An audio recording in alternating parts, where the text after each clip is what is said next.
Hey guys, welcome to part 3 of What If Naruto Became the Black Flash of Kumo. If you enjoyed the video then like, share and subscribe and also comment your thoughts as it inspires me to make more such videos and remember to check out my playlist section for other interesting stories. So let's get started. Chapter 11, Shoyunin Exams Arc Part 1. So date after the exams. Naruto asked as he and his girlfriends roamed around the village, just a day before the Chunin exams. That would be nice. Mai replied as Yujido and Haku nodded. Though I think you can call Sayuri-chan as well, she is fun to be around with. Yujido said with the other girls nodding. Alright then I will ask her when I see her. Naruto said making the other three nod. Suddenly he heard Yui shout. Put Konohamaru down. Making his way to the scene he found a Suna nin with makeup and a cat outfit, holding an 8-year-old boy by the scruff of his neck. While a dirty blonde-haired girl with a large fan was standing behind him. Naruto calmly moved forward and said, "Lady, how about you put the kid down? Flaunting your strength against someone who isn't even a ninja will get you nowhere. You bastard, I am a guy." The cat-wearing outfit said. I am terribly sorry your makeup threw me off. Naruto said. It's not makeup you bastard, it's war paint. The cat costume nin said. Whatever, please let the kid or else. Naruto said as he finished with a wave of killer intent that made the cat-like nin shiver. He contemplated what to do and decided to act tough. As if Kumo trash can do something to me, he said before rearing his fist. However, before he could hit the boy he was on the ground face first with crystalline kunai on his throat. Naruto then said in an eerily calm voice, "Insult my village again and I will make you wish you were dead." He then got up and walked back to his group who were watching with wide eyes. The blonde girl was surprised beyond measure. Someone her age was moving at speed she couldn't even follow. Naruto then stopped and said, "Come out of the tree, Uchiha and Redhead." Suddenly a redhead who had a tattoo of love on his forehead appeared in a sand shoshin. Kankuro, Temurai, you are a disgrace to our village. But Gaara. The cat-like Kankuro tried to say, but was cut off when Gaara said. Kankuro, shut up. Or I will kill you. Kankuro then wisely shut up as Gaara turned to the Konoha and Kumo ninjas before saying, I apologize for my siblings' actions. Meant no harm done. Naruto said with an airy wave of his hand. The boy nodded before saying, are you taking part in the Shoyunin exams? Naruto merely nodded in response. Gaara then said, mother looks forward to taste your blood. With that he disappeared in a sand shoshin. Naruto was about to walk off when he felt a tug on his sleeve. Looking down he saw that it was the boy that he had just helped. Bending to the kid's height he said, hey kid, how can I help you? That was awesome, Nissan. One moment you were there, the next moment you had him on the ground with that black shiny kunai. How did you do that? Konohamaru asked. Naruto smiled before ruffling the boy's head and saying, by training kiddo. And as for that shiny kunai, that was my Kekai Genka Shoton. Naruto finished as he created a crystalline figure of the Kyuubi and handed it to Konohamaru, who was looking at it with wide eyes. Take this as a gift to remember me when you become the Hokage in the future. Naruto said before ruffling the boy's head again. Konohamaru looked at Naruto with wide eyes before saying, how did you know that I wanted to be the Hokage? You have the same hidden look in your eyes as me. I am being touted to be the Godame Raikage when my uncle steps down. I will be waiting to meet you as a fellow Kage. Naruto said with an eye smile. You bet, Nissan, I will become the Hokage. Say, Ni-chan, what is your name? Konohamaru asked. Naruto stood before walking away, taking a couple of steps forward. He turned his head and said, Uzumaki Naruto, I will see you around Kono. Wait, how do you know my name, Naruto Ni-chan? Konohamaru asked. That loud mouth over there shouted it so loud that nearly the whole village heard it. Naruto said as he pointed at Yui, who blushed in embarrassment. Hey, don't embarrass my boss like that, she'll be the Godame Hokage. Konohamaru said with a small glare. Naruto smiled before he ruffled Yui's head and said, it's nice that you care for her that way, Kono, make sure to keep on supporting her. Saying that he nodded to his group before they left. As they left, one Sasuke Uchiha angrily glared at Naruto as he thought, how can he be so strong? I am an Uchiha, that power should be mine. Nini boss, is he your boyfriend? Konohamaru giddily asked. However, he was quickly bonked on the head by an embarrassed Yui, who said, "No, you idiot, he is my brother." "Oh, you have an older brother, boss? Why was he wearing the Kumo headband?" asked Konohamaru. "That's a long story that I don't want to talk about, Kono. Maybe when you are older.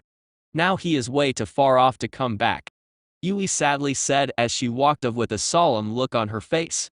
"So Naruto, what are you going to do?" asked Haku. "Nothing really, Haku-chan. I think I am going to go and get a dip in that waterfall near the forest.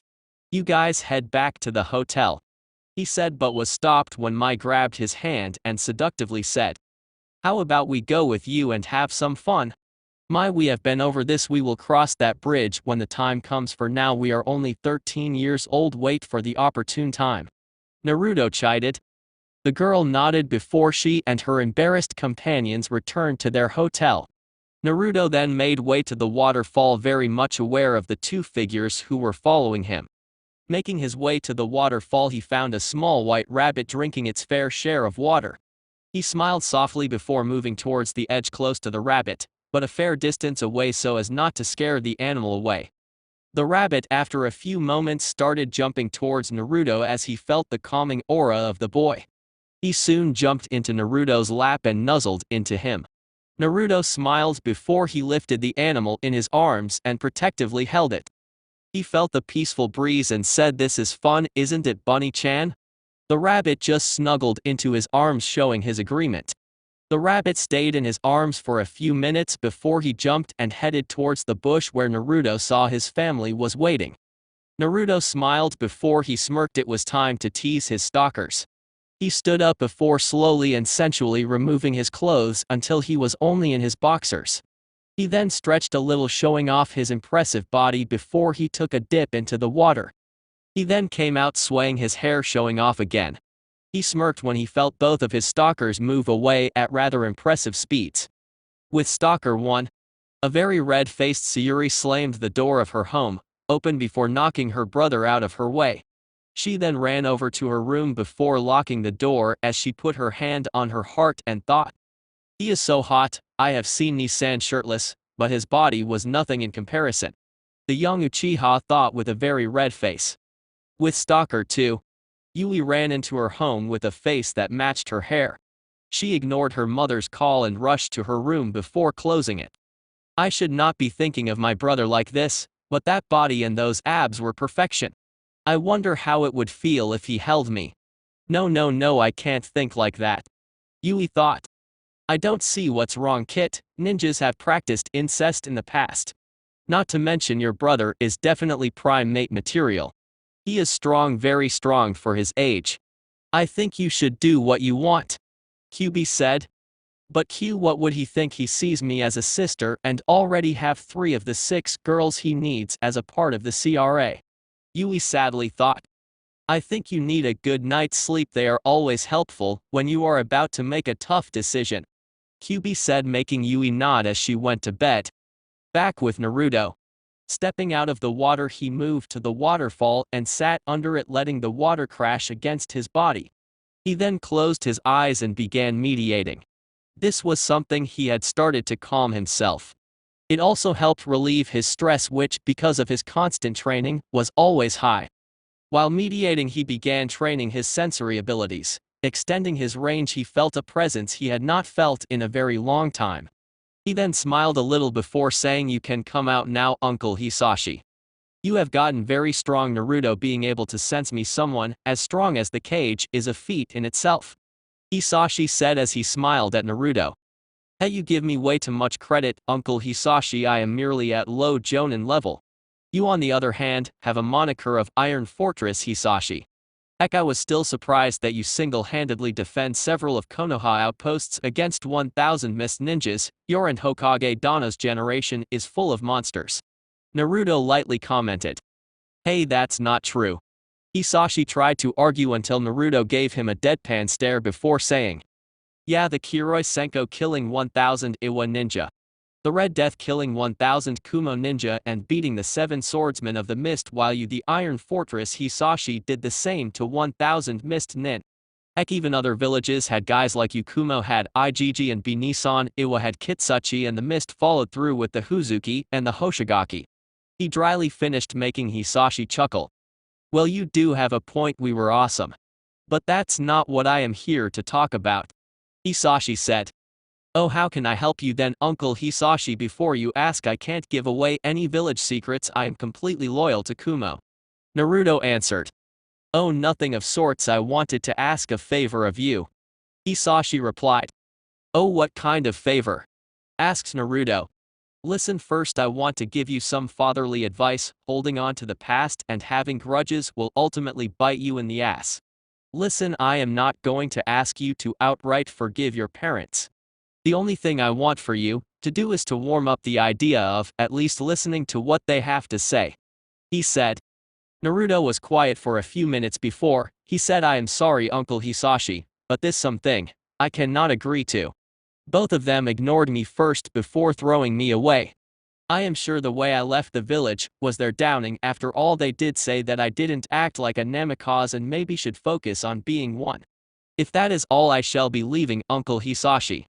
Hisashi's mind was running at several miles an hour now. He didn't know of this fact. And the timing coincided with it all too well. Hisashi wasn't surprised that Naruto thought he was abandoned and thrown away. If anything, Hisashi would have thought the same thing. He frowned as he knew he had another talk with Minato coming.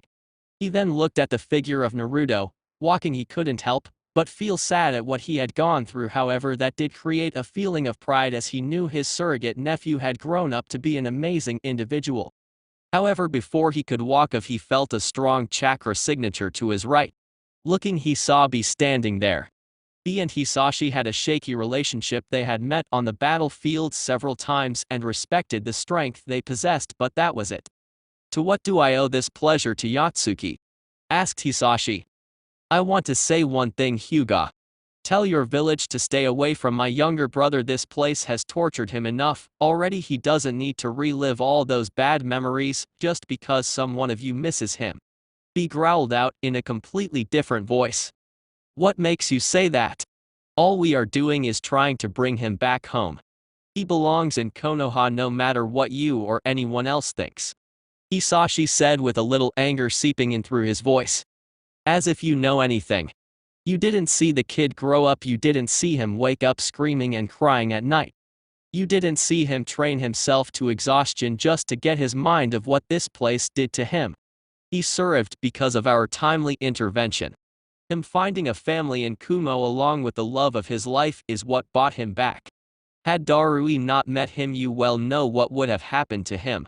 So don't you go pretending you know every thing when you can't even begin to understand anything that he went through. B shouted. Hisashi looked at the angry man in front of him and could see the visage of a giant-tailed bull right behind him. This was a fight he knew he would lose. While being a high-tier S rank nin on his own, Hisashi knew he was no match for B, who was SS rank with full control on his Biju. A fight right now wasn't the wise thing to aim for. What do you know what Naruto wants? For all you know, he could want to join Konoha again. Hisashi argued. Naruto has had an open choice more than once to return to Kumo in the past. Every time he chose to stay in Kumo. You don't believe me?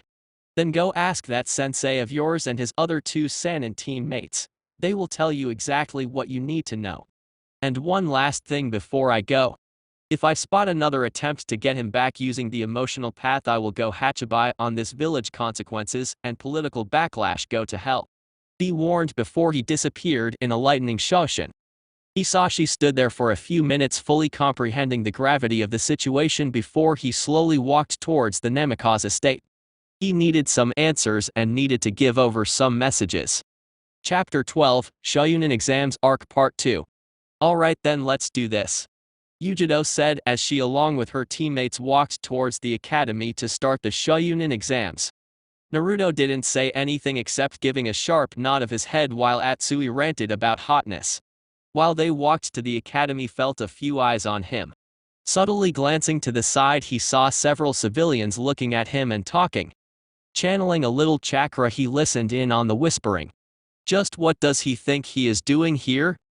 Has he not soiled the name of Yondaime-sama enough? What a disgrace, he could never become a ninja here, so he joins another cursed village. Naruto clenched his eyes shut as his hands balled into fists. He was beyond angry and pissed. Turning to his teammates, he said, Yujido, Atsui, I am going to change the objective of our mission. What do you mean, Naruto-kun? Yujido asked, with Atsui nodding along quietly as he saw how serious Naruto sounded. Our mission was to win the Shoyunin exams. I am not going to do that anymore. I am going to crush any and everyone in front of me. Be it a ninja from any village. These bastards will learn firsthand why I have been marked as the Godame Raikage despite being a genin firsthand. Naruto snarled out. I don't think we should do that, I mean we just have to win, right? Humiliating them won't do any good. Yujido tried to reason but sweated a little when Naruto looked at her sharply. Seeing a little fear in her eyes, Naruto sighed before patting her on the head a little bit and saying, you don't have to if you don't want to. But that doesn't mean that I want. In these exams, anyone who is not a Kumo nin will face a maelstrom. Saying that, he turned around and started walking towards the academy. Yujido sighed as she looked at Naruto walk away. Atsui, however, had a solemn look on his face. No genin had seen Naruto fighting at full strength. The only instance he had seen Naruto at full strength was when Naruto went head-to-head against the Mizukage. He knew there was no genin alive who could currently take on Naruto, who was able to put down a cage. Entering the academy, they learnt that the first test was to take part in room number 302. Climbing the stairs up, he saw a door labeled 302. However, he sensed a layer of chakra on it and immediately realized one thing: genjutsu. Turning to his team, he informed them of his finding and told them to follow him through. As they walked towards the next flight of stairs, Naruto saw two members of the genin team he had seen in the mist. They were begging the henged Shoyunin to let them through. He figured they were employing the use of deception to make other teams view them as easy targets. As they passed Neji, whose eyes briefly met Naruto's, they heard the arrogant voice of Sasuke say, drop that genjutsu and let us pass. Naruto groaned a bit and looked over to Neji and said, is every Konoha ninja an idiot, or is he an exception? Asked Naruto. He is an exception. Anyways, I shall face you in the exams. For now I need to collect my team. Saying that, Neji moved away. Naruto paid no attention to what was happening, and back in the courtyard and started moving back up the stairs, his team following closely. Entering the room, he was hit by the killing intent from the genin that had gathered around the room. He scoffed inwardly when he felt the intent, before grinning to himself. He then released all of his killing intent, sending it flying around the room. In a few moments, most of the genin were on their knees gasping for breath, with only a few standing. Nodding to himself, he stopped emitting his intent before going with his team and standing in a corner. Leaning against the wall, he closed his eyes and waited. Several other genin teams ran out of the room as soon as they got over the feeling of the intent. Was that necessary, Naruto? You sent away a lot of competitors. Hot, Atsui said. If they can't handle a little killing intent, then they aren't fit to call themselves ninja and should start up some other careers. Naruto offhandedly said. Atsui nodded. He couldn't find fault in Naruto's logic. Naruto, however, continued and said, apart from that, now we know which teams are worth fighting against. That was mean, Naruto-kun. I wanted to play with those kiddies. The voice of Mai droned in as she, Haku and Suijutsu along with Team Samui made their way to the group. Now Mai-chan, you know I did it to save those poor souls from your wrath. Naruto offhandedly said as he kissed her on the cheek. Soon, however, Team 7 from Konoha entered and a loud squeal of Sasuke-kun was heard, which was soon followed by a shout of get away, Ino pig. Naruto scoffed as he looked at the fangirls in front of him, wondering how on earth did they become ninjas in the first place. He zoned the group out, completely ignoring the look his sister sent him before. He sensed a signature that was way too large to be a genin. A Konoha genin who was about a few years older than them made his way to the rookie group. He had silver hair made into a ponytail. He also wore full moon specs. Naruto largely ignored him, before he perked up after hearing that the older genin had several ninja info cards that had information on every genin taking part in the exams. So who do you want to know about? Kabuto asked. Uzumaki Naruto of Kumo, Gaara of the Sand and Rock Lee of the Leaf. Sasuke said. Ah, you know their names already, that's boring. Anyways, let's see. First we have Rock Lee of the Leaf. He is a genin from Konoha who specializes in taijutsu. Because of a medical condition, he cannot use chakra, for ninjutsu or even genjutsu for that matter. His team consists of Neji Hyuga and Ten Tenigrashi. His Jonin sensei is none other than Kanaka's beautiful green beast Might Guy.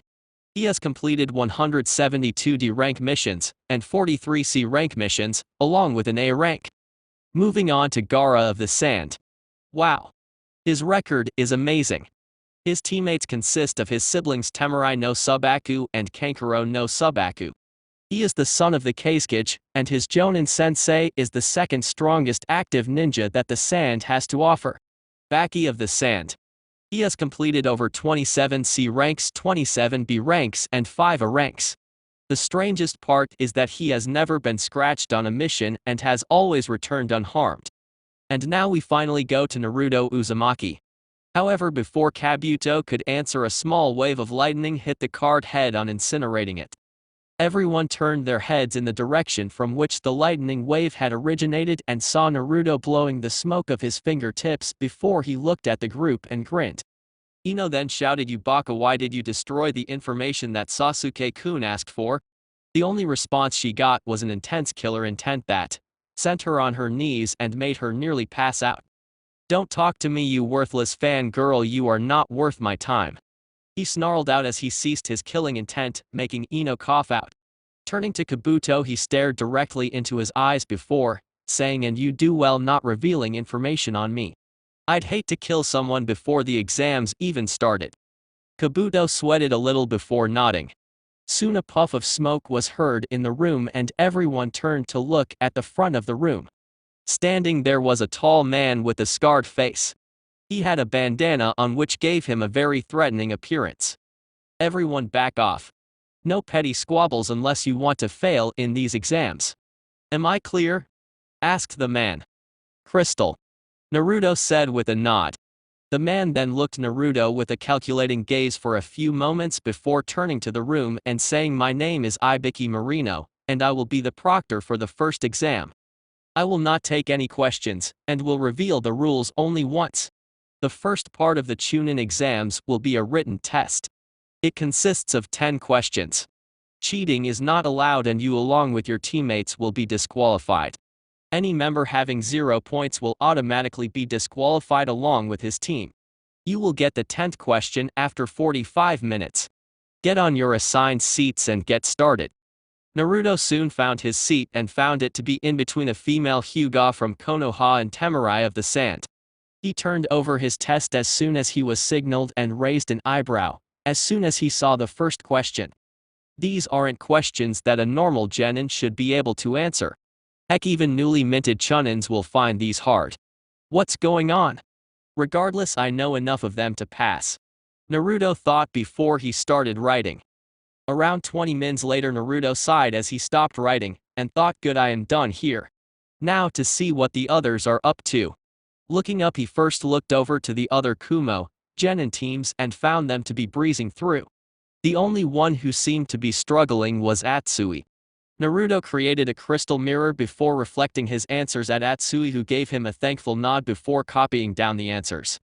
He noted that Yujido and Yui both had found the answers thanks to their Bajis. Sasuke and Satsuki both had used the Sharingan to copy the hand movements of a few other candidates. He noticed that both the female Hyuga and Neji had their Bakugans active and were using it so scout answers from around the room. He noticed Neji's teammates helping Iko through using ninja wire and a mirror. He was also glad to see some of Kanaka's other clans in action. It would provide him a good base to work on when he faced them in the future. He saw the Inuzuka genin send of his Ninken before communicating with him for the answers. The Aburame sent a few bugs to scout around for answers. The weak Yamanaka entered her rival's mind and copied her answers. The Nara used his shadow to help his friend the Akimishi to get the answers down. Nodding to himself, he put his head on his table and began waiting. Around 25 minutes later, Ibiki spoke up again and said, "Alright, maggots, pencils down. It's time for the 10th question. Now here are the rules. If you don't take the question, you will be forced to leave along with your teammates. However, if you take the question and get it wrong, you will never be allowed to become Chunins again. So what's it gonna be?" He finished with a sadistic grin. The room immediately broke out into protests from the genin who screaming profanities and about unfairness. However, all of it ceased when they were hit by Ibiki's killing intent. "Silence!" roared Ibiki. "I won't hear any complaints. I am the god in this room and I make all of these rules. You think it's unfair? Well then grow up and deal with it. Life isn't unfair. Now I am going to ask you once again, what's it going to be?" The room had a very tense atmosphere. Many genin were sweating profusely as the pressure was beginning to get to them. One by one, teams started to leave. As they left, Naruto scoffed, having already figured the test out. He was merely waiting for the time to pass on. Soon after, nearly half of the partaking teams had exited the room and the room was now significantly empty. After waiting for a few minutes and seeing that no one was leaving, Ibiki grinned before saying, "Those who have stayed all pass." Chapter 13, First Test. "You pass," Ibiki said with a smirk. "What?" most of the genin in the room shouted out in surprise. "Was this test just a hoax?" Tamari asked. "What was the point of it anyway?" asked Yujido. "The test wasn't a hoax. The first 9 questions were designed to see whether you have what it takes to be at the Chunin level skill base," Ibiki answered. "What do you mean? I am sure our senseis wouldn't have let us take these exams if they thought that we weren't prepared," Tenten asked. "What I mean is your skill in espionage and information gathering. I am sure all of you have quite the skills when it comes to combat, but Chunins are mostly sent to spy and gather information. That was the purpose of the first 9 questions. It was to see whether you would be capable of taking in the answers from the 2 Chunins that I had planted in the room," Ibiki explained as 2 candidates stood up and waved to the crowd. "So what was the point of the 10th question?" a random genin asked. But before Ibiki could answer, Naruto thumped his head on the table, and with a groan said, "What the hell are we doing playing 20 questions for? I mean, if you weren't able to figure the test you shouldn't even be here," he finished in a harsh and condescending tone. Yujido looked on a little surprised but stopped. She knew Naruto had a secret sadistic side that liked getting into people's heads, and by the looks of it he had managed to get into the heads of most genin, as nearly everyone in the room had started screaming profanities at Naruto, who looked bored and utterly unfazed. However, the room was hit by a strong killing intent, causing the screaming genin to quiet down. Ibiki had a smirk on his face. It seemed that at least one of the genin here had the skills and guts it needed to be a cage-level shinobi.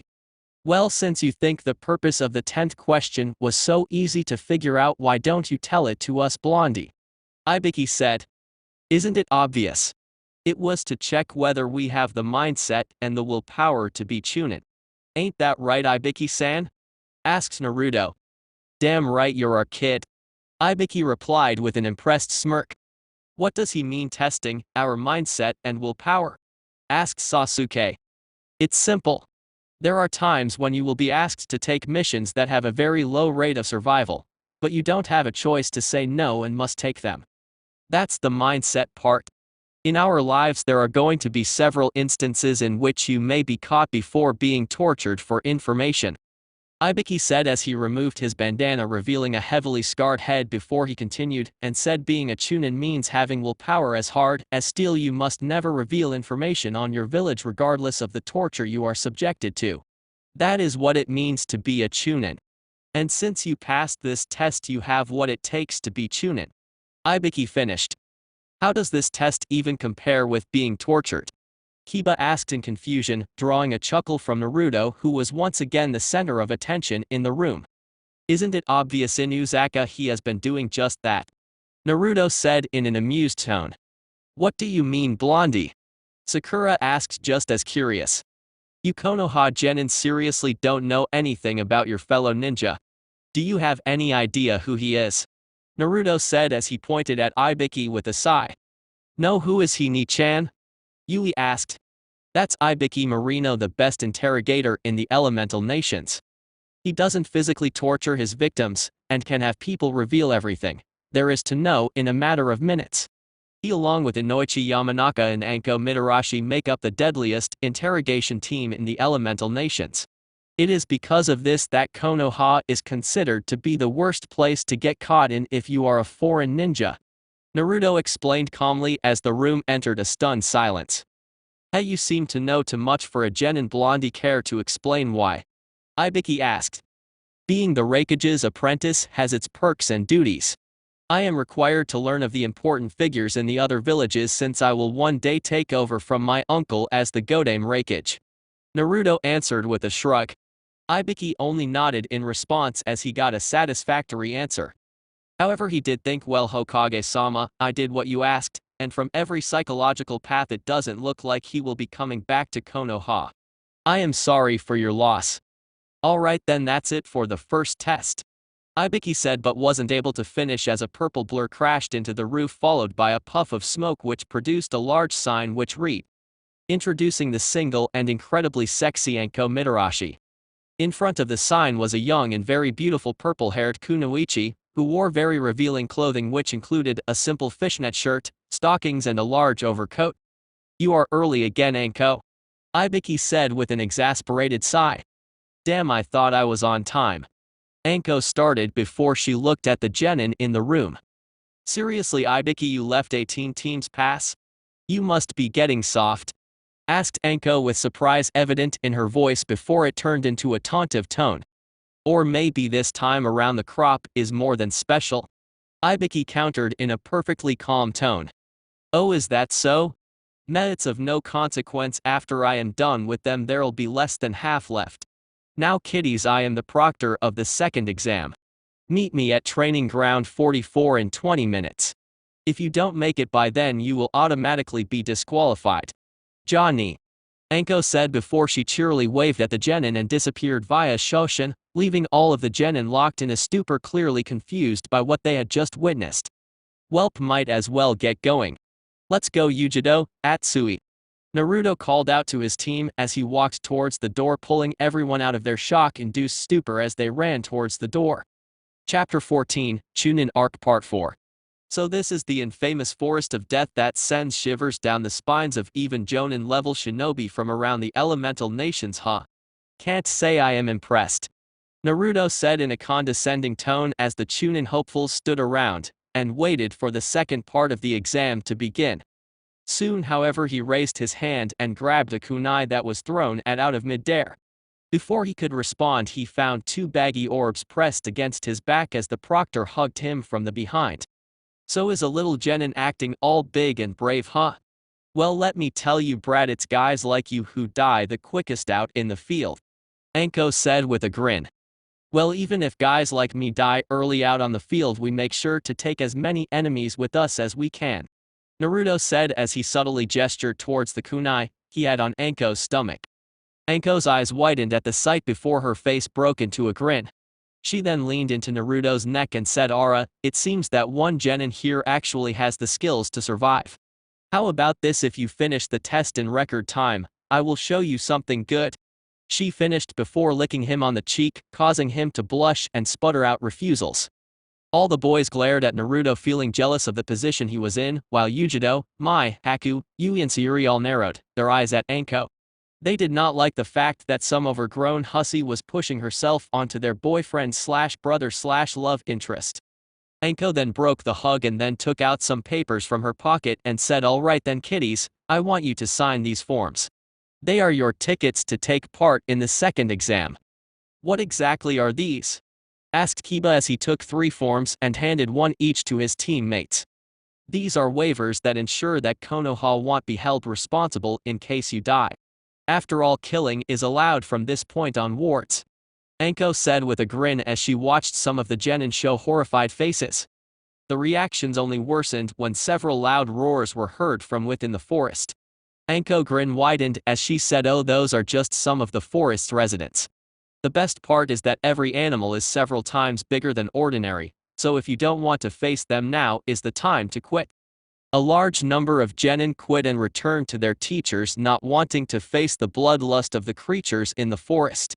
Naruto, however, was more interested in the genin who stayed back as he studied the teams who were worth taking care of. Apart from the two Iwa teams and the Suna team, he wasn't overly impressed. He already knew that this part of the exam was already in the bag since he had spent several sessions training in the moving island back home. Now then, the cowards all have already left. I want you all to come and receive one of these scrolls. To pass the exam you need to collect the second exam and make it to tower at the center of the forest within 5 days. Anko said as she held up two scrolls. One of them had a kanji for heaven written on it while the second one had a kanji for earth printed on it. Wait, what will we eat if we have to stay in there for 5 days? Asked Choji the Akimishi heir.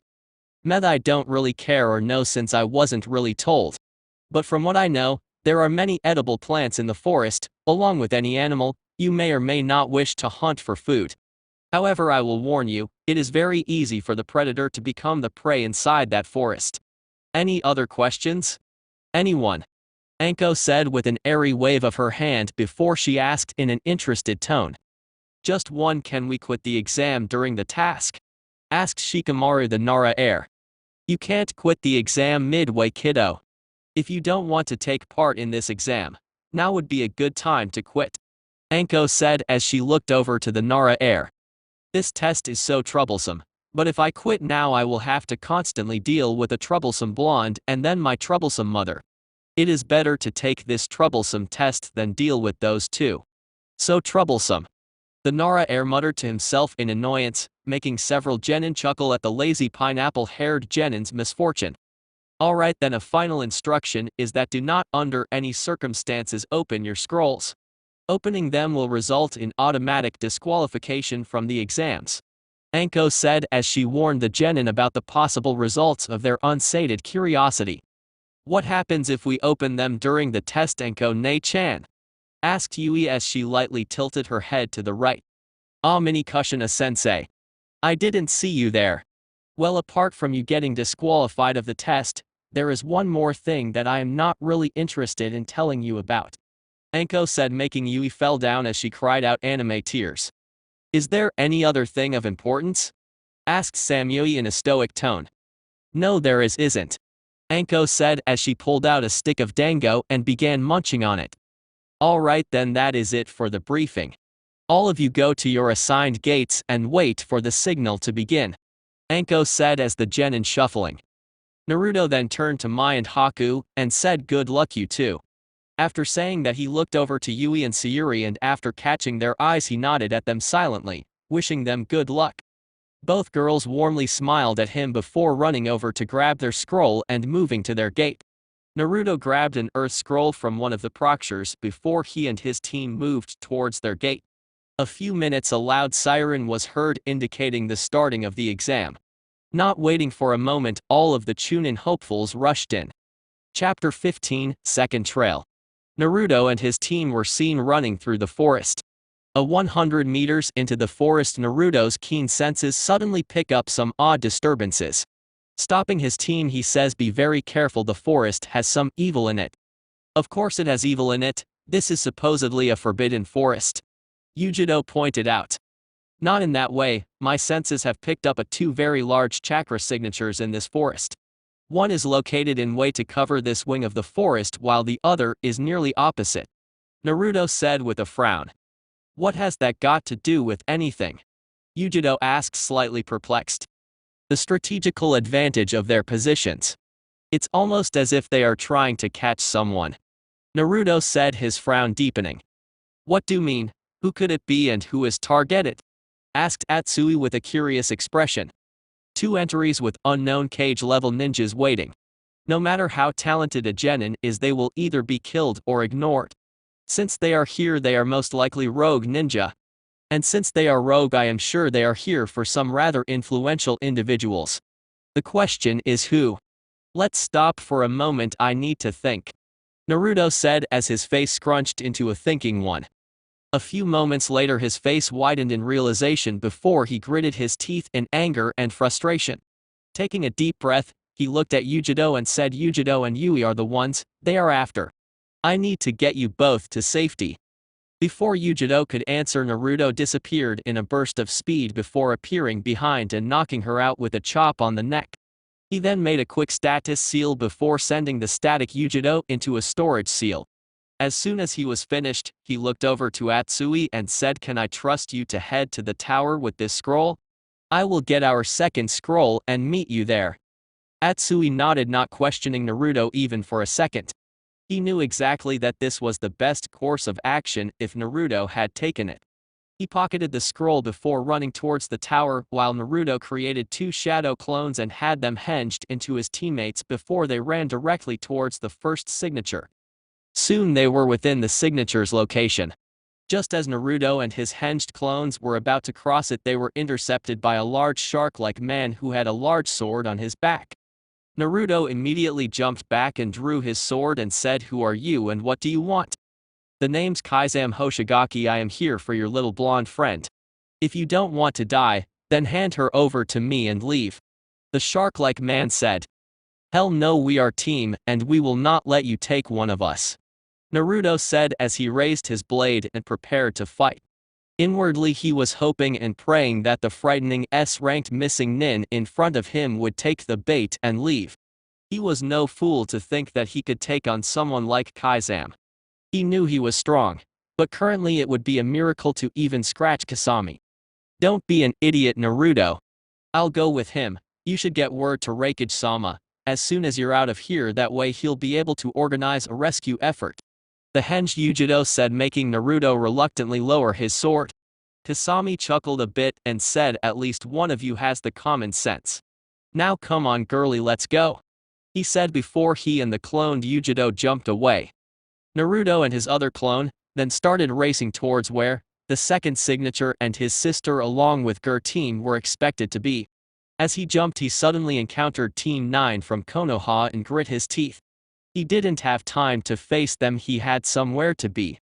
"Get out of my way, I don't have time to deal with you Hyuga, Buns, weird brows," Naruto impatient said as he tried to cross them, but was stopped by a few kunes. "Give us your scroll and we'll let you go. It's as simple as that," Neji stated with a smirk. "How about you go fuck yourself? I have more important things to attend to than facing petty genin like you," Naruto snapped before flashing his chakra levels dangerously. "Yosh, it would be unyouthful to leave us hanging. We shall fight," Lee said before he and Neji charged at Naruto while 10-10 accurately threw several kunai at him. Naruto snarled before deflecting the kunai with crystals that he materialized. He then proceeded to engage both Lee and Neji in a taijutsu fight using his speed to run circles around the duo. Naruto growled in annoyance before he activated the initial stage of his simple lightning armor before disappearing in a burst of speed and knocking out both Neji and Lee. Seeing her teammates defeated so easily, 10-10 took a tentative step back before she readied her weapons and was ready to attack when Naruto said, "Listen, I am not interested in taking this scuffle any further than it needs to be. Since I've beaten your teammates, I will give you 2 choices. 1, hand me your scroll and I will leave peacefully. 2, I kill your teammates before killing you and taking your scroll. So what's it going to be?" Why you can't kill, you're barely our age," 10-10 stuttered out fearfully. "Listen girl, I don't have time to deal with this. Someone close to me needs my help and I have already wasted enough time on your worthless team. I am irritated, so do yourself a favor and hand me your scroll before I make the situation very uncomfortable for you," Naruto blankly said before conjuring up some floating crystal kunai. 10-10 shuddered at his blank tone and at the sight of his Kekai Genka. She then proceeded to take out the heaven scroll that Naruto wanted before throwing it at him. Naruto took a few tense moments to thoroughly examine the scroll before eventually nodding and jumping away. Naruto then wasted no time and raced towards his sister's location. He could now mildly sense her chakra signature. It was a little distance from the second S-rank rogue ninja. He then activated his lightning armor and hastened his speed. "With Yui and her team, any plans on what we should do?" Yui asked the 3 of her teammates as they stopped midway into the forest. However, before they could respond, a soft voice said, "Yui Namikaze, you'll be coming with me." All 4 genin turned around towards the source and found a pair of fully developed Sharingan eyes staring at the 4 genin. Itachi. Sasuke growled out hatefully, while the other three genin all took up defensive stances. Sasuke, Sayuri. Itachi greeted stoically. Without a warning, Sasuke charged with his intention to kill Itachi clear in his eyes. As he ran Sakura through a few kunes at Itachi. Itachi, on the other hand, inwardly rolled his eyes as to him both the attacks seemed snail-paced. He leaned to a side to avoid the kunes before decking him hard in the stomach before kicking him into the tree. Sasuke. Yui cried out before she and Sayuri looked over to Itachi. Both of them then began going through a set of hand signs before they simultaneously shouted out fire style, great fireball jutsu. Sayuri shouted, wind style, great breakthrough. Yui shouted, supplementing and enlarging the fireball that was flying towards Itachi. Mildly impressed by the successful collaboration jutsu, Itachi lazily activated his eternal Mangekyu Sharingan and wordlessly used Kamyu, letting the fire phase through him. This made all three of the remaining genin look on in shock. Itachi then bursted at them before he punched Sakura into the tree, nearly killing her. He then rounded up towards Sayuri, fully intent on taking her out as well. Sayuri found herself once again frozen in both awe and fear of her brother's skill. She just closed her eyes in front of the impending doom. However, it never came. When she opened her eyes, she saw the familiar yellow tuft of Naruto's hair standing in between her, Yui, and Itachi. Naruto Uzumaki, a pleasure. Our organization is quite interested in your skills. Specifically after you took down the Mizukage. The weakest cage of the five, but a cage nonetheless. Itachi said monotonously. Kinslayer Itachi, it is quite the honor of meeting someone of your skill level. Naruto said with a nod before turning to Yui and Sayuri before saying, get to the tower and inform some of the guards about what happened. I'll hold him off until help arrives. Both the girls were about to protest, but cold hard glare from Naruto was enough to make them collect their downed teammates before running towards the tower. Do you think that was wise? Itachi asked stoically. Not really. I know you and your partner, both are true S ranks. Fighting you would cause a large enough discharge to get all four cages here. Naruto said as he desperately tried to keep his nerves in check. Interesting, this mission has been rather successful on both accounts. Itachi thought out loud. Naruto's eyes narrowed at that and he was about to ask about this so-called mission, but didn't get a chance as Itachi broke away into a crow clone and disappeared. Naruto stood there for a few moments and soon sensed that both the S-ranked nins had left the forest. Not to mention he had received the memories of the clone he had sent with Kaizam, which told him that they knew of his ploy all along. Swearing under his breath, he rushed towards the tower. On the way he beat a team from the Rain Village and took their Earth Scroll before running towards the tower. At the tower he found a furious group of kunoichi, all waiting for him. He groaned in irritation and frustration when he saw Yui, Sayuri, Ujido, Mai and Haku all glaring at him as he landed in the clearing in front of the tower. However, now was not the time to take in their complaints. Hence before they could start he said inside everyone, let's this freaking round done. I need to speak with B-sensei and the Hokage. He finished, his voice laced with authority that beat back all the girls as the group of genin entered the tower. Taking out an Earth Scroll, he tossed it over to Yui, who caught it with a confused look before she grinned wildly. Her team had been able to find the second scroll thanks to Itachi's attack.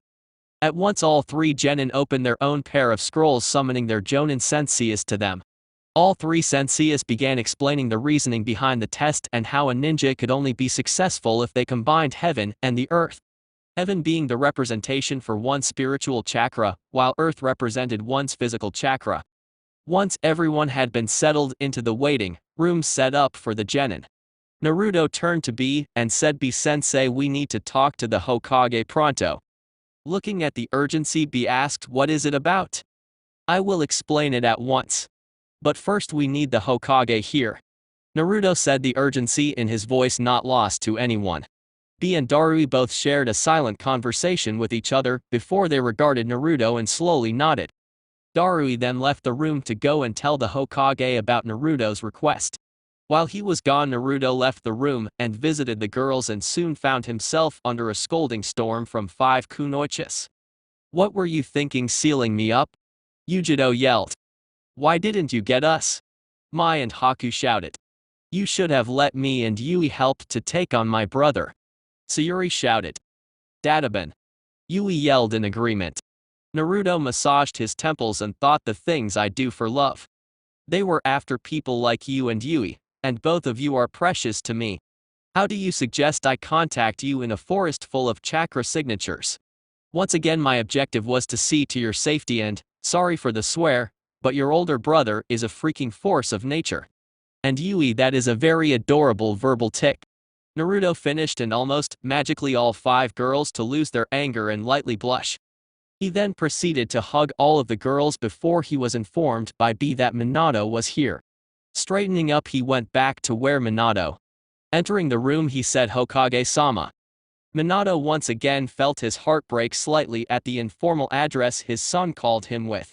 What can I help you with, Naruto? Today in the Forest of Death, I was encountered by Itachi Uchiha and Kasami Hoshigaki. They were here for Yui and Yujido. I don't know why they were after them. Also Itachi did say something of their organization being interested in me. Naruto said with a serious tone. This made Minato lose all emotions on his face as he entered his leader mode. Once he did, even Naruto could only look on in awe and respect. Minato's aura and power were both terrifying and respect-worthy. He looked at Naruto and just said one thing. Explain the whole thing. Naruto then explained in detail of the happenings in the forest. How he used his tracker abilities to sense the 2 missing nin, then sealing up and sending Yujido away, then fooling Kazuma Hoshigaki, then beating Team 9 before intercepting Itachi, and then the subsequent conversation he had with Konaka's former illustrated illusionist. Minato nodded a bit and looked at Naruto blankly. While Naruto didn't notice, both Darui and B could see the large amount of pride that Minato held behind his eyes. The pride was accompanied by an intense sadness, which they could easily guess was because of how he had lost something very dear to him, but only realized its true worth when it was finally gone. Thank you for telling that to me, Naruto. I will have the strongest of spies start looking into this whole mess.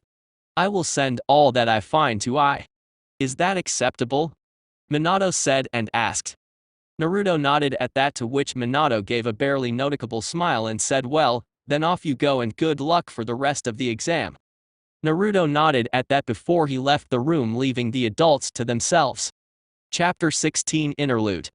Naruto tiredly sighed as he made way to his and the Kumo contingent's wing. The events of the day had left him utterly exhausted and he needed a small reprieve. Alas, it was not meant to be, specifically when 3 angry, worried and impatient kunoichis were waiting for him. As soon as he entered the room he inwardly groaned when he saw 3 girls waiting for him. Putting on a small smile on his face, he said, hey girls.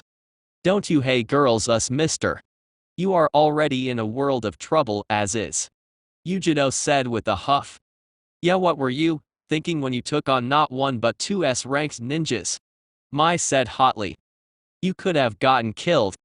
Haku said, almost crying. Listen, I am sorry if I upset you, but I do not feel any regret for what I have done.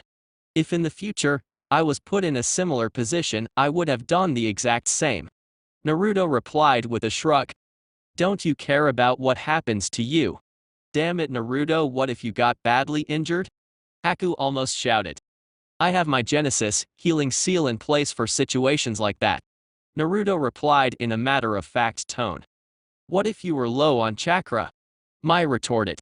A chakra reservoir seal is already on me. It would have automatically activated itself as soon as my chakra levels hit 10%. Naruto replied with a small, but smug smirk making its way onto his face. Oh, and what if you were on your death bed caused by a very bad injury? Say such as impaling your darn body. Yujido growled out. The Senjutsu seal has an automatic activation in case I am placed under a genjutsu, or if something has happened to make my life force leak. Naruto said with a shrug and a loop-sided smile. All 3 girls huffed before turning away.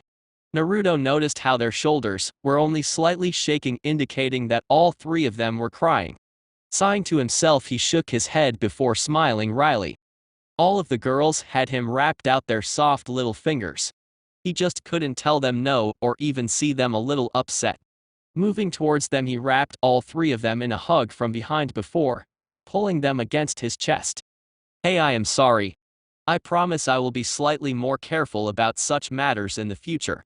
And I promise that I won't put myself in too much danger, that is however unless the situation is dire and requires a bit of recklessness.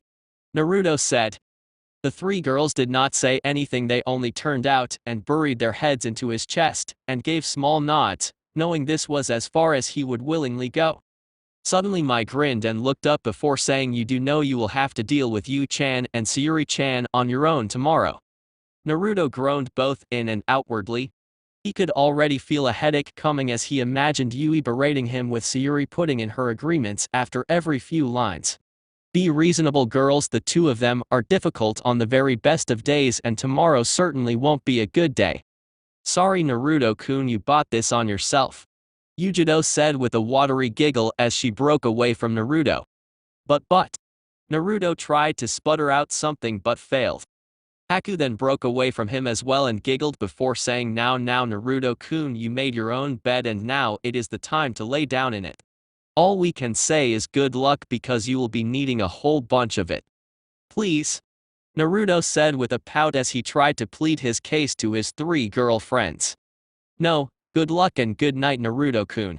All three girls said in unison before the three of them left the room for their sleeping quarters, giggling all the way with their eyes dancing with mirth from the situation that Naruto currently found himself in. Naruto sighed tiredly before lightly shaking his head. A small smile made its way onto his face. At least the girls were now happy and smiling once again. He then made way to his own room which he shared with Atsui. Upon entering the room he found that Atsui was already asleep and was loudly snoring. Naruto sighed once again before he thought, I have been sighing a lot lately. Shaking his head clear of that thought he created a soundproof seal before placing it on Atsui's bed, storing the sound of his snores, resulting in complete silence in the room. Naruto fell asleep almost as soon as his head touched the pillow and for once in the whole day relaxed and ignored the upcoming Yui storm that was to hit him tomorrow. Next morning, Naruto awoke with a start before he yawned for a moment or two. He then gingerly sat up and looked out the window to find that dawn was just beginning to break in and the light was beginning to creep into the darkness. Stretching a bit on his bed he got out of bed and moved to the washroom to perform his daily morning rituals before leaving the washroom to go and grab some breakfast. On the way to the Tower Cafe, he was met with Gaara from Suna who was gazing up to the last parts of the moon. Naruto noticed that Gaara unconsciously emitted killing intent and actually felt sorry that no one was willing to teach him how to control his killing intent. And judging by the amount he was subconsciously emitting, it was safe to presume that he had no friends or anyone to call his own. As he walked, Gaara turned to him and gave him a blank look. Silence ensued between the two, neither of them moving even a muscle. Can I help you? Naruto asked nonchalantly. You are interesting Uzumaki Naruto. Gaara spoke in a low growling whisper. Oh, how so? Naruto calmly asked while he inwardly started tensing his muscles so as to be prepared in case Gaara tried to attack him. You aren't afraid of me and are stronger than the others here. Gaara emotionlessly replied. I could be stronger than the others, but then again maybe I am weaker, who knows? Naruto replied with a shrug. No, you are stronger, definitely stronger, Mother can feel your power. She needs your blood, he said with a menacing smile on his face. A little sand escaping his gourd and floating around him. In a flash Naruto had created a shadow clone that used the lightning armor and used the blinding speed to move forward to get behind Gaara and place a black crystalline kunai on his throat. Gaara's eyes widened marginally at that, but before he could react Naruto spoke and said, Now Subaku no Gaara, we have no need to be after our throats right now. There are after all still several days left for the second task to be complete. I am sure we will have more than a few chances to duke it out. So why don't you go and get and sleep? Gaara nodded at that before his sand retracted back into his gourd. At that very moment the shadow clone Naruto had created had disappeared in a poof, leaving the area without any evidence of a possible scuffle. However, before leaving Gaara said, I can't sleep. Naruto's eyes widened at that before he quickly connected the dots. The immaculate control over sand and wind, sleeplessness and the uncontrolled bloodlust, along with the subconscious release of killing intent. The ninja in front was Suna's Jinchuriki. And going by the lack of good sealing experts and the crazy attitude of the Shukaku, it was pretty safe to presume that the poor boy was being driven crazy from within. And the normal bad treatment of Jinchurikis meant that he hardly had any life for himself back in Suna. Making up his mind, Naruto activated the black lightning armor and in a flash of black had disappeared before reappearing in front of Gaara. 3 fingers from each of his hands were shining with chakra in front on their tips. He slammed all 6 fingers into Gaara's stomach, sending a burst of chakra into him. As soon as the move was complete, he jumped back and looked back at Gaara, who was standing still, his eyes still wide in shock. "What did you do? I can't hear that voice anymore," he asked in a hopeful voice. It was the very first emotion that Naruto had heard from the boy. "I adjusted your 3-pronged Jinchuriki seal into my own creation. It's a very strong 9-pronged seal that is designed to keep all the mental influence the Biju has on you. In contrast, you will still have an access to its abilities, though on a slightly smaller scale. Your control over said powers will increase over time. So yeah, your Biju won't bother you anymore, so I reckon you should be able to enjoy a good night worth of sleep," Naruto explained. "Thank you. How did you know that I was a Jinchuriki?" Gaara asked curiously. "I happen to be close to 3 different Jinchurikis. You tend to pick up signs on people that are important and close to you," Naruto answered. "Will I ever have what you have?" Gaara asked once again. "As far as I am concerned, you already are my friend. So let's start again. My name is Uzumaki Naruto. What's yours?" Naruto asked with a grin. "Gaara. You can call me Gaara," Gaara said with a small, hardly noticeable smile. Naruto then smiled and pulled Gaara along with him so that both of them could enjoy a little breakfast together. Little did Naruto know that his actions today had resulted in the creation of a future, war-winning team. Later on in the day, Naruto that day learnt a very important lesson. All peace does come to an end. That was the case, as the serenity of the day's morning had been replaced by the screeching of 2 konoha kunoichis. "Why did you take on my brother on your own, you moron?" Sayuri shouted at him. "Dadaban!" Yui screamed loudly in agreement. Now girls, be reasonable, it was the best course of action at the time," Naruto said in a placating manner. "Best course of action? Why did you take on 2 freaking rogue S-ranks ninjas on your own? We could have helped," the red-headed Yui shouted angrily. Naruto gave a tired sigh and rubbed his forehead to fight back the headache that was threatening to break out. "Look, Yui, I have always looked out for you. Ever since we were kids. It may have been a rough patch these past years, but I have never for once stopped caring about you. What did you expect me to do? Have you faced potential death and injury versus an S-rank nin who happened to be after you, or hold him off until you could escape? I think both of us know the answer to that. And Sayuri, I may have only known you for a very short time, but you are one of close ones. I will fight tooth and nail for you. Don't tell yourself otherwise. I would do things like these time and time again if it meant that you guys were safe." Both girls blushed at his words and looked away, too embarrassed at their outbursts to actually directly look at him. Naruto once again shook his head and questioned the higher powers as to why his life was so complicated. He then patted both girls on the head before leading them away to the cafe, so that all of them could enjoy a warm lunch together before the exams ensued once again. Chapter 17 Preliminaries. It had 4 days since the forest incident, and all of the passing teams were waiting in an open arena at the tower. Minato sat atop a throne and surveyed the teams present, his eyes stopping at Naruto for a few moments before flickering back to the rest. He was impressed to find that a rather large crop of young genin had made it this far. "Congratulations on making it this far.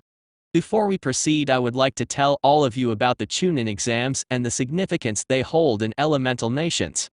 The Chunin exams were held for the first time after the Third Shinobi World War on the accounts of the sole reason to avoid future wars. The winning villages would get bragging rights, more missions, and respect. In other words, the very same things that they would have gotten if they'd have won a war. Minato said before giving a short pause as he glanced around, looking at the wide eyes that some of the Chunin hopefuls had. "I see that some of you have already connected the dots. Yes, these exams are made to act as war deterrents and are also referred to as the replacement for war. The next round will be one-on-one fights in a tournament-like format. Minato continued until a sickly-looking Jonin stepped forward and said, Hokage Sama, can I take over? By all means Hayate, by all means. Minato said as he leaned back into his chair and watched on with interest. Well, before we begin, I would like to tell you that this is not the third task of the exam. This is a preliminary round since we have a much higher turnout than we usually do. Each of you will be fighting at least one round and the winners will be allowed to take part in the third part of the exams. The losers, however, will have to try again in a later exam. Hayate explained in between coughs as he mentally counted down for the upcoming meltdown. Needless to say, he was not at all disappointed. At once most of the genin, with Naruto and Gaara being the only exceptions, started shouting about unfairness. Among the shouters, Yui and Mai were among the loudest, which honestly did not surprise anyone since they were redheads and were both quite fiery. Naruto then fired a medium-sized crystal into the air, which Gaara promptly crushed with his sand. The loud crunching sound was enough to stop the protesting genin. Looking around, Naruto said, "Can you all just shut up and let him continue? I for one want this round to be over already. Hayate-san, please continue." Hayate nodded towards Naruto in thanks before he resumed speaking. However, his use of crystal release got him more than a few looks from the jonin around him. Well, you will know that life isn't fair, and there will be a lot of times in your life where you are exhausted, but will have to perform mission after mission. Now, as for the preliminary, there are too many of you to send to the next round. Because of that, we are having this. You are to have a preliminary round. Anyone who wants to quit, let me know now. I would like to withdraw. I have very little chakra left and I just made it in. Kabuto quietly said as he scratched the back of his head. But Kabuto, you made it this far. Who knows if you ever get a chance like this again? Yui argued with him. I really want to continue, but I really can't. Kabuto sadly said before walking off. Very well, since no one else is leaving. The preliminary round is a go. Everyone move up to the rails. When the screen announces your names, come out and fight. Soon the board flashed and the names Sasuke Uchiha and Akito Yoroi were seen. Sasuke Uchiha versus Akito Yoroi. Please step into the arena, gentlemen. Hayate said. And mine is same as canon. Winner Sasuke Uchiha. The next fight will be in between Naruto Uzumaki of Kumo versus Misumi of Konoha. Hayate announced. That was earlier than I thought. Naruto commented idly. Kick-ass Naruto. Atsui exclaimed loudly. I'd wish you good luck, but I know you don't need it. Yujiro said as she pecked his cheek, an action that was repeated by both Mai and Haku. Remember, Naruto, finish it as soon as possible and don't use the black lightning. Darui said. Naruto just nodded before he jumped down the rail and into the arena. Hayate signaled the match to begin. So you finally decided to come down. Aren't you going to ask me for a kiss too? Misumi sarcastically said to Naruto, hoping to get him riled up. Sorry, but I am not gay. Naruto said with a straight face, making Misumi seethe in anger. The older genin then rushed towards Naruto before he jumped, making his body overly flexible and wrapping it tightly around Naruto's body. You should give the match up. If you don't, then I will have to kill you. Misumi said with a smirk. While Minato and some of the Konoha jonin looked a little worried, the Kumo contingent smirked. They knew that match was already over. Naruto quirked his eyebrow and said, really, I didn't know. Since you made the first move, I think it's my turn. Instantly he began releasing lightning chakra that coated itself around Misumi, electrocuting him.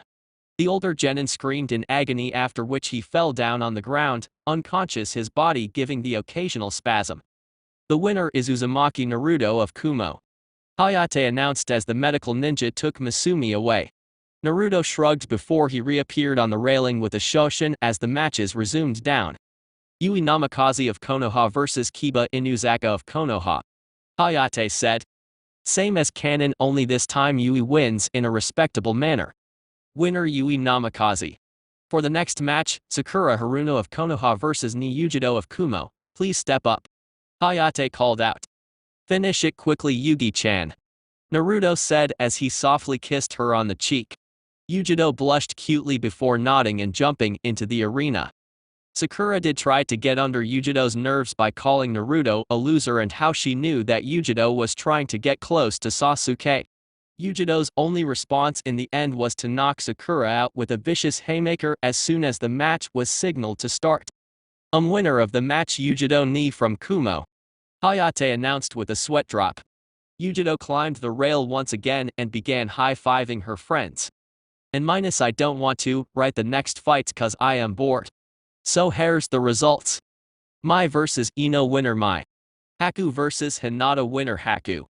Neji vs OC winner Neji. Satsuki vs Choji winner Satsuki. Tamari vs Ten winner Ten. Gaara vs Lee winner Gaara. Kankuro vs Shikamaru from winner Shikamaru. Samye vs Karui winner Samye. Omoi vs Chujiro winner Chojiro. Suijutsu vs Shino winner Suijutsu. Okay then, that was for the preliminaries. Now I want you all to come up and draw a card from the box. Hayate called out in between his coughs. 1 inch said Naruto. 2 inches said Neji. 3 inches said Sasuke. 4 inches said Gaara. 5 inches Yui chirped. 6 inches Yujido said with a smirk. 7 inches said Haku. 8 inches said Satsuki. 9 inches Tamari said. 10 inches said Mai. 11 inches said Suijutsu. 12 inches Chojiro said. 13 inches said Samye. 14 inches said Shikamaru.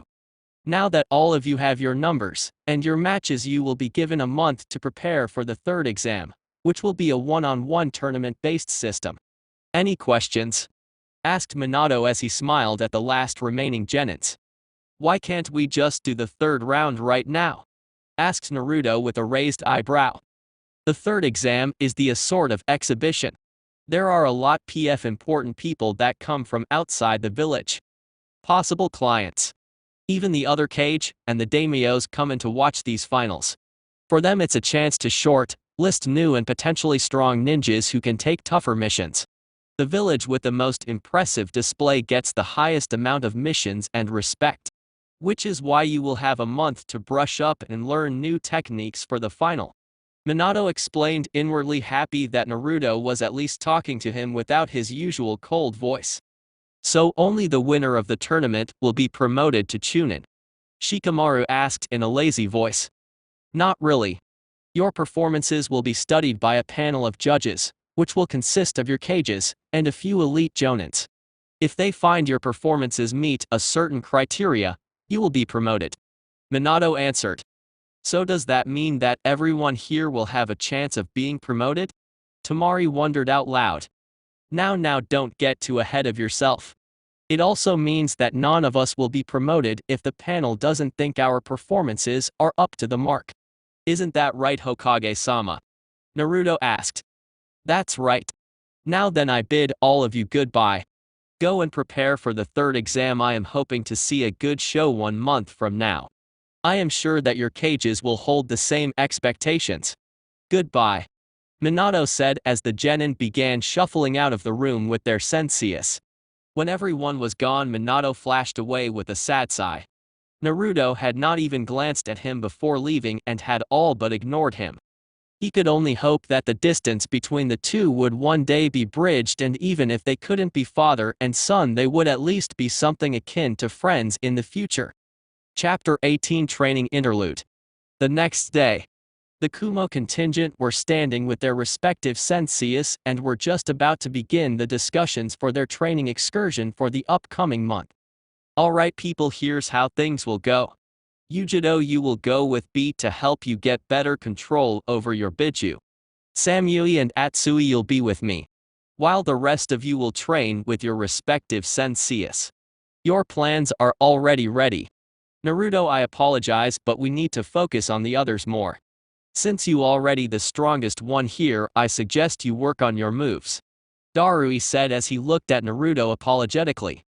I don't mind, sensei. I am sure I can create a few shot-on jutsus for my use. Naruto said with a shrug and a small smile. Darui nodded, after which he left with the rest of the group. Naruto shrugged before he left the training ground, hoping to get in some lunch before he worked on his jutsus. As he walked, a delicious whiff caught his nose and he found himself unconsciously following it. Soon he came across a ramen stand by the name of Ikirakis. Shrugging his head, he moved inside and sat down before calling out anyone here. "Hello and welcome to Ikirakis Ramen, how may we help you?" a girl said as she appeared from the kitchen. She had light brown hair and was wearing an apron along with a white hat on head.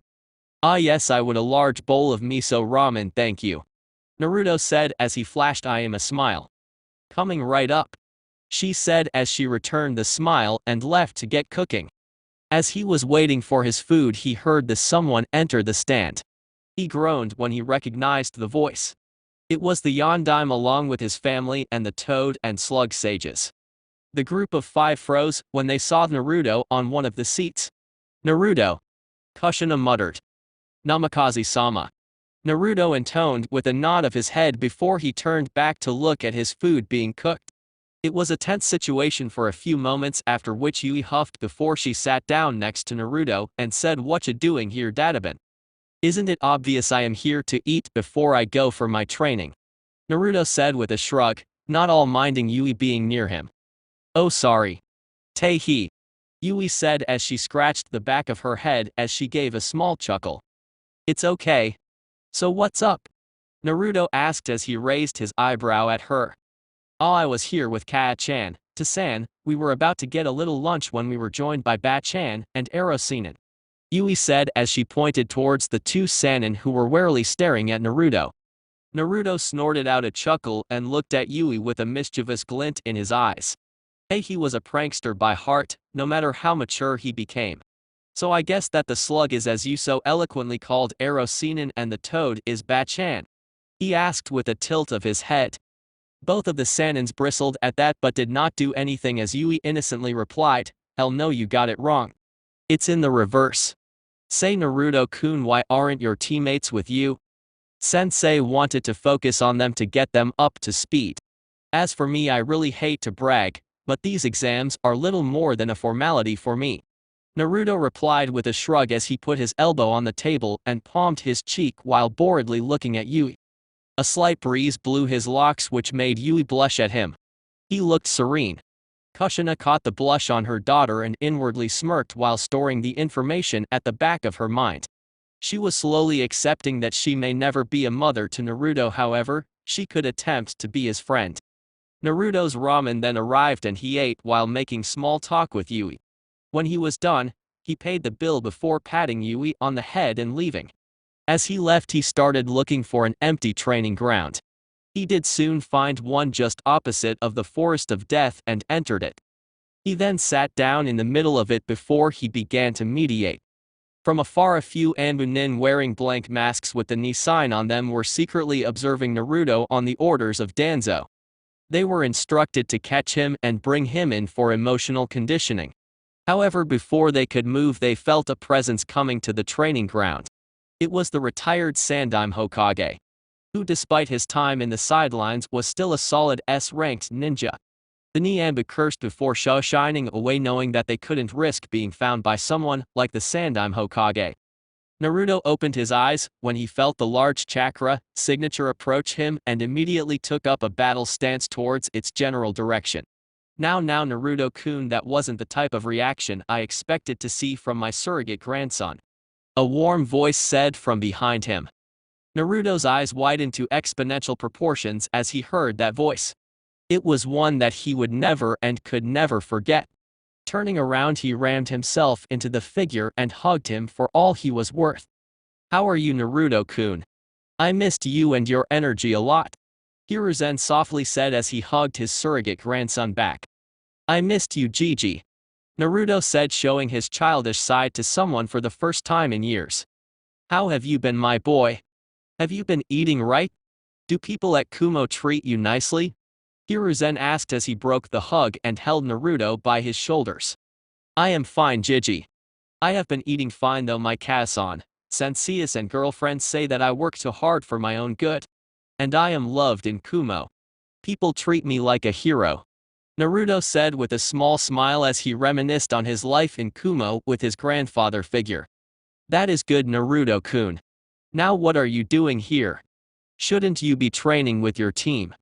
Hiruzen asked curiously. I wanted to work alone so that I could create a few techniques on my own, but then I thought that this wasn't the way to go for me. Naruto responded as he massaged his chin thoughtfully. Oh, then maybe I can be of assistance. How about me training you for the finals in a month? Hiruzen asked with a grin as he noticed Naruto's form freeze up. Really? Why would you want to train me? Naruto asked, shocked as he looked up at Hiruzen. Is it wrong to finally spend some time with my grandson? Besides, had that incident not happened 7 years ago, I would have taken you as my apprentice the moment you entered the academy. Hiruzen said with a shrug. Really? Awesome, what can you teach me, Gigi? Naruto asked. I am primarily a ninjutsu expert and am the only ninja in the elemental nations who has mastered the nature manipulation for all 5 of the basic base elements. Now what do you know of your elemental affinity? Hiruzen asked. I have 3 natural affinities, wind, lightning and earth. I have mastered the 3 basic elemental manipulations for them and know quite a lot of jutsus in them. Naruto answered.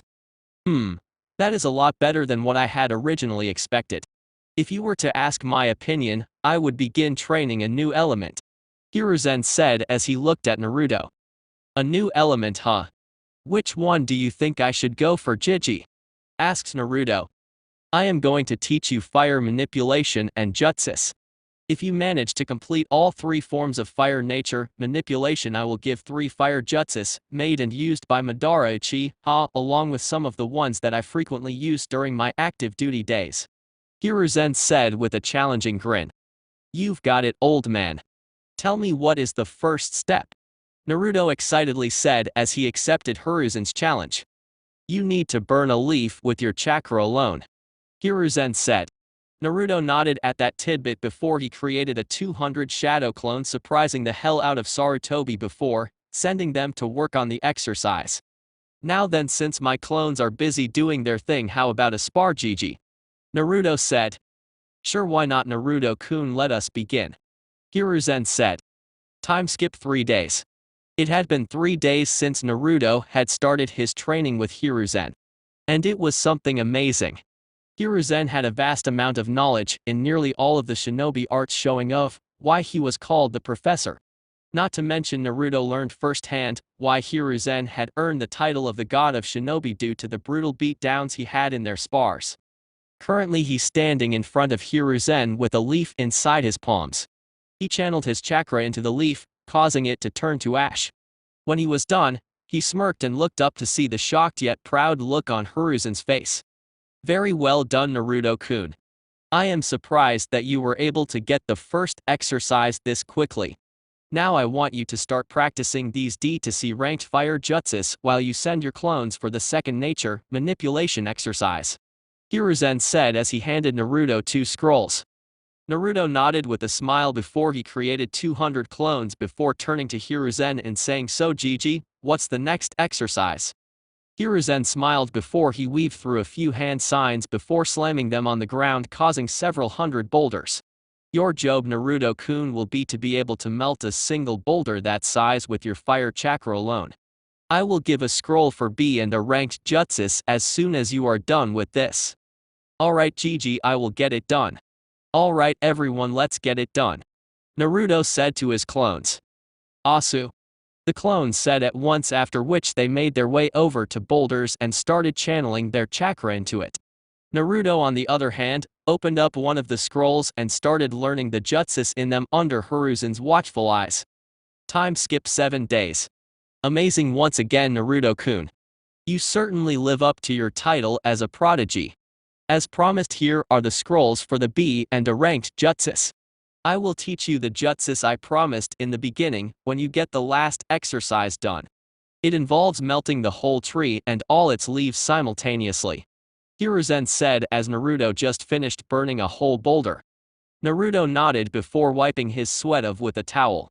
10 days into his training, and he was pretty happy with how things were going. He couldn't wait for the last 3 jutsus. Taking a drink of water from his canteen, he created his clones once again and set them up for the last exercise before he himself practiced the jutsus given to him, all the while working on 2 of his original jutsus. Time skip to the finals day. Naruto calmly made his way to the finals arena hoping to catch his team before the fighting began. He was immensely happy with the progress he made and couldn't wait to show it off to his friends. Finding the Kumo contingent, he smirked before moving towards them, knowing that they would be in for a big surprise.